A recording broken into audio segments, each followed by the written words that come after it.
কথা বলা পসিবলই নয়। আমি খারাপ কথা বলবো, কিন্তু ওটাকে ঘুরিয়ে বলবো যাতে ওটা ডাইরেক্টলি খারাপ না হয়। আবার এমনও যেন না হয় ভালো বলতে গিয়ে আমি একদম ফুলিয়ে ফাঁপিয়ে একদম ফুলকো লুচি বানিয়ে ফেললাম। It can also not work. যে বলতে বলে যে ভালো কিছু ভালো, আমি বললাম যেরকম আমরা ভালো কিছু সম্পর্কে বলতে গেলে বলি যে আমাদের ইনফ্রাস্ট্রাকচার খুব ভালো, এই ভালো ওই ভালো, আমাদের সব প্রাইমারি স্কুলে কম্পিউটার আছে, বলতে গেলে তো বলাই যায়, কিন্তু বর্তমানে সেটা নয়। যে ইন্টারভিউ নিচ্ছে সে তোমার থেকেও ভালো করে যাবে সেটা নয়।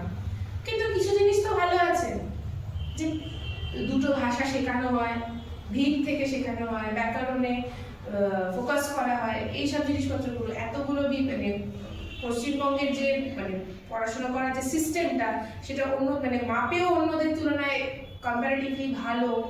এগুলো দেখা গেছে যে পশ্চিমবঙ্গের বোর্ডে যে স্টুডেন্টরা পড়ে তাদের ব্যাকরণের ভিত অনেক ভালো হয়, সেটা বাংলায় হোক ইংরেজিতে হোক, এরকম যা যা হয় সেগুলো বলা যেতে পারে। কিন্তু কিছু এমন বলা যাবে না যেগুলো এক্সাজারেটিং, মানে এক্সট্রা বলা যাবে না। এখন যদি বলি প্রত্যেকটা স্কুলে খুব ভালো পরিষেবা আছে, সব স্কুলে সবার মাথার উপর ফ্যান আছে, সবাই